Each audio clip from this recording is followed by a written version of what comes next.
CM Jagan పై దాడి ఘటనలో రోజుకో హైడ్రామా సాగుతోంది. ఈ కేసులో తనను అక్రమంగా ఇరికించే ప్రయత్నం చేస్తున్నారని తీవ్రంగా మండిపడ్డారు బోండా ఉమ.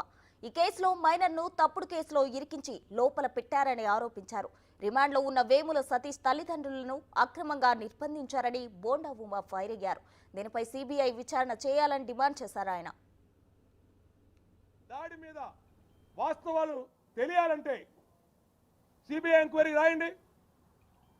ఎందుకు మీరు వేముల సతీష్ని 164 తప్పుడు కన్ఫెషన్ స్టేట్మెంట్ ఇప్పిస్తా ఉన్నారు?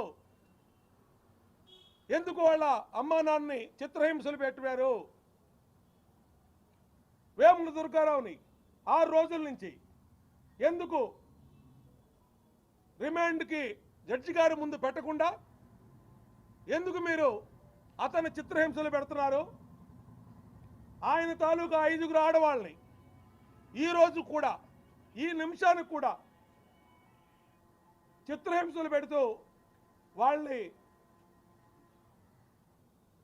కేసు ఒప్పుకోమని మా పేర్లు చెప్పమని ఎందుకు మీరు చేస్తా ఉన్నారు?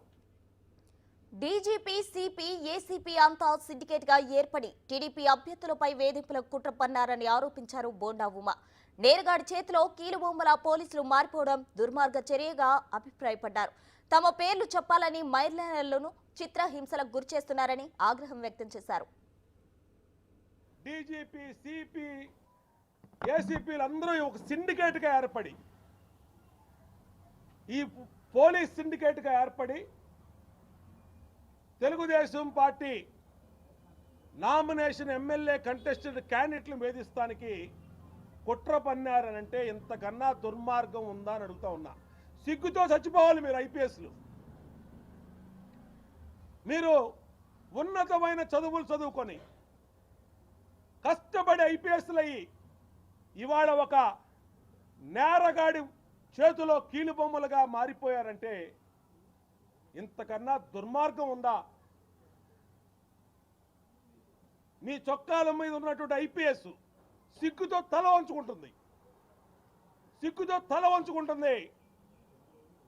సిపి కాంతిరా అన్న టాటా అని చెప్తా ఉన్నా, డీజీపీకి చెప్తా ఉన్నా, సీతారామాంజలికి చెప్తా ఉన్నా. ఏంటిది?